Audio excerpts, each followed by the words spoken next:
तो चलिए बात करते हैं विश्व इतिहास के एक बहुत ही खास मोड़ की, जब एक नए राष्ट्र का जन्म हुआ। ये कहानी है उस राष्ट्र के बनने की, उसकी उस अग्नि परीक्षा की, जिसने हमेशा के लिए उसके भविष्य की दिशा तय कर दी। सोचिए, आजादी की सुबह है और महात्मा गांधी के ये शब्द हवा में गूंज रहे हैं। ये कोई जश्न का ऐलान नहीं था, बल्कि एक तरह की चेतावनी थी कि भारत ने सिर्फ आजादी नहीं, बल्कि एक कांटों का ताज पहना है। मतलब एक ऐसी जिम्मेदारी जिसकी हर कदम पर परीक्षा होनी तय थी।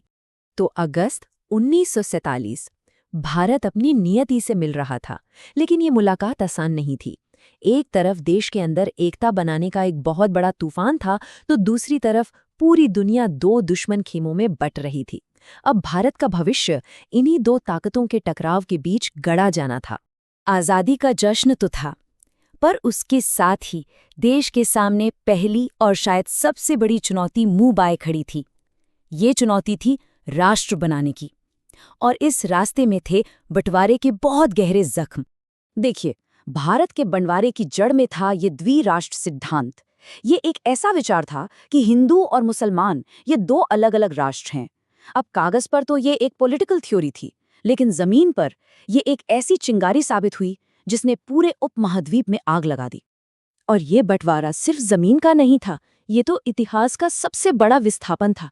सोचिए, लाखों लोग रातों रात अपने ही घरों में शरणार्थी बन गए। जो हिंसा हुई उसने तो इंसानियत को ही शर्मसार कर दिया, और पंजाब बंगाल की जमीन खून से लाल हो गई। इसके जख्म आज तक पूरी तरह भरे नहीं हैं। बंटवारे की आग अभी ठंडी भी नहीं हुई थी कि एक और बड़ी चुनौती सामने आ गई। 500 से ज्यादा रियासतें। ये रियासतें तकनीकी रूप से तो आजाद थीं।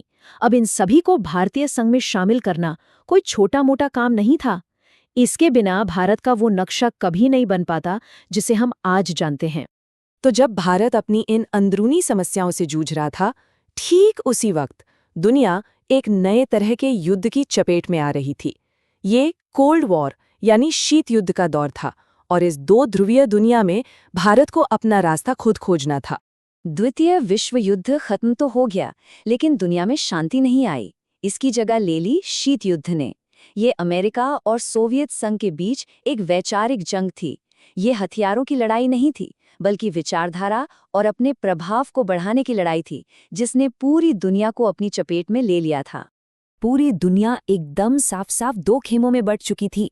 एक तरफ था अमेरिका का पूंजीवादी गुट, जो लोकतंत्र और मुक्त बाजार की बात करता था, और दूसरी तरफ था सोवियत संघ का साम्यवादी गुट। हर नए देश पर किसी एक का पक्ष लेने का जबरदस्त दबाव था। तो दुनिया की तस्वीर एकदम साफ थी। जापान और फ्रांस जैसे देश अमेरिका के साथ हो लिए, तो वहीं पोलैंड और उत्तर कोरिया सोवियत संघ के साथ। लेकिन इस साफ बंटवारे के बीच कुछ नए राष्ट्र थे जो एक तीसरा, एक अलग रास्ता खोज रहे थे, जो किसी भी गुट का हिस्सा ना हो। एक तरफ घर में बंटवारे का दर्द, और दूसरी तरफ बाहर इन महाशक्तियों की खींचतान। ऐसे में भारत के सामने एक बहुत बड़ा सवाल था कि वो कौन सा रास्ता चुने। और यही वो पल था जब भारत ने अपने तीसरे रास्ते को जन्म दिया। जरा सोचिए, भारत के लिए किसी एक गुट में शामिल होने का मतलब क्या होता। इसका सीधा मतलब था अपनी मुश्किल से मिली आज़ादी को फिर से गिरवी रखना। इसका मतलब था किसी और की लड़ाई में उलझना, जबकि देश को उस वक्त विकास और दोबारा खड़े होने की सख्त जरूरत थी। और यहीं भारत ने अपना वो ऐतिहासिक फैसला लिया, गुट निरपेक्षता। मतलब सीधी सी बात थी कि हम किसी भी मिलिट्री ग्रुप का हिस्सा नहीं बनेंगे। ना हम अमेरिका के खेमे में थे और ना ही सोवियत संघ के। हम अपने रास्ते पर चलेंगे, अपने फैसले खुद लेंगे। लेकिन देखिए, गुट निरपेक्षता का मतलब दुनिया से कट जाना नहीं था, बिल्कुल नहीं। ये एक बहुत सोची समझी रणनीति थी। इसका मकसद था अपनी संप्रभुता को बचाना, देश के विकास पर ध्यान देना, और हाँ, जरूरत पड़ने पर दोनों गुटों से मदद भी लेना, लेकिन बिना किसी के दबाव में आए।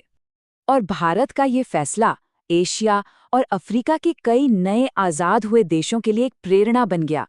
इसने उन्हें इन बड़ी बड़ी महाशक्तियों के चंगुल से बचकर अपनी आज़ादी को बनाए रखने का और दुनिया में अपनी आवाज़ बुलंद करने का एक तीसरा रास्ता दिखाया। तो भारत की आज़ादी के उन शुरुआती सालों में जो फैसले लिए गए, उन्होंने एक ऐसी विरासत छोड़ी है जिसकी प्रासंगिकता पर आज भी, दशकों बाद भी, सवाल उठते हैं और बहस होती है। तो भारत का रास्ता राष्ट्र निर्माण की आग और शीत युद्ध की बर्फ के बीच से होकर गुजरा।